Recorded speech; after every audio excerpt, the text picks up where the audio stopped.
Assalamualaikum warahmatullahi wabarakatuh.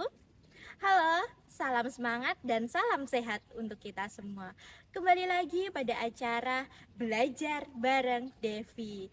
Pada kesempatan kali ini, kita akan belajar mengenai penilaian bisnis yang terjadi di Direktorat Jenderal Kekayaan Negara.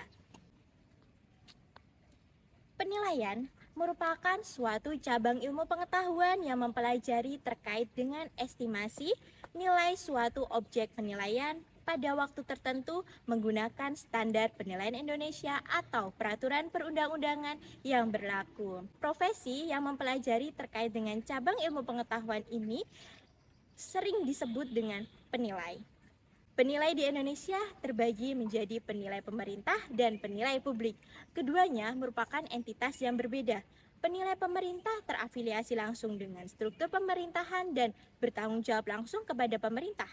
Berbeda dengan penilai publik yang mana tidak terafiliasi langsung dengan pemerintah dan bertanggung jawab kepada masyarakat. Nah, pada pembahasan kali ini kita akan membahas mengenai penilai pemerintah yang ada di Direktorat Jenderal Kekayaan Negara.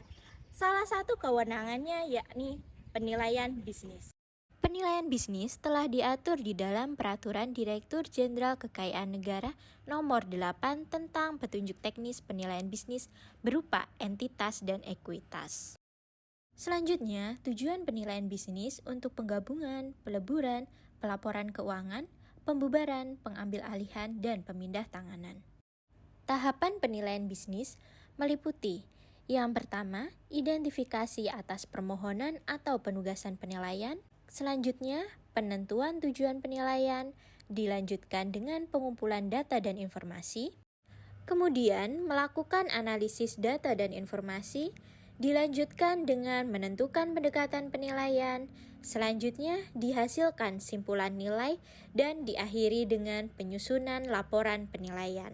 Dalam menentukan nilai pada entitas dan ekuitas bisnis, seorang penilai dapat menggunakan 3 pendekatan yang meliputi pendekatan pasar, aset, dan pendapatan.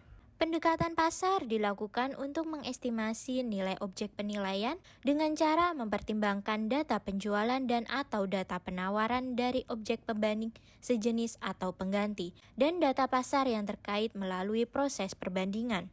Metode yang dapat digunakan pada pendekatan pasar yang pertama, metode pembanding perusahaan tercatat di Bursa Efek.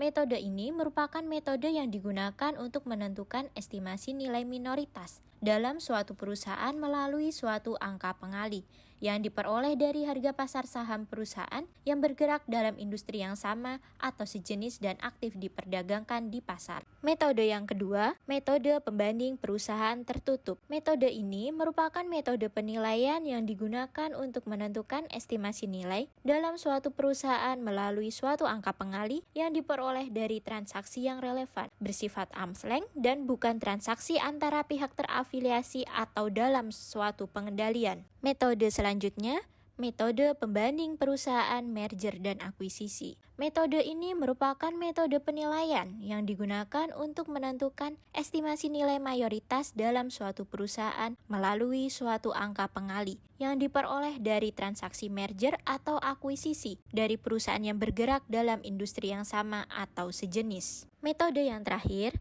metode transaksi sebelumnya. Metode yang digunakan dengan cara membandingkan data transaksi yang dipertimbangkan berkaitan dengan objek yang dinilai. Pendekatan yang kedua adalah pendekatan aset. Pendekatan aset merupakan pendekatan penilaian yang dilakukan untuk mengestimasi nilai objek penilaian berdasarkan laporan keuangan historis objek penilaian dengan cara menyesuaikan seluruh aset dan kewajiban. Metode yang digunakan pada pendekatan aset yang pertama adalah metode penyesuaian aset bersih. Metode ini dilakukan dengan menyesuaikan akun-akun aset dan liabilitas dalam laporan posisi keuangan agar mencerminkan nilai pasar atau nilai wajar. Metode yang kedua, metode kapitalisasi kelebihan pendapatan. Metode ini dilakukan dengan menyesuaikan akun-akun aset berwujud dan liabilitas secara individu agar mencerminkan nilai pasar atau nilai wajar, serta menghitung nilai aset tak berwujud kolektif dengan mempertimbangkan tingkat balikan atas aset tak berwujud tersebut.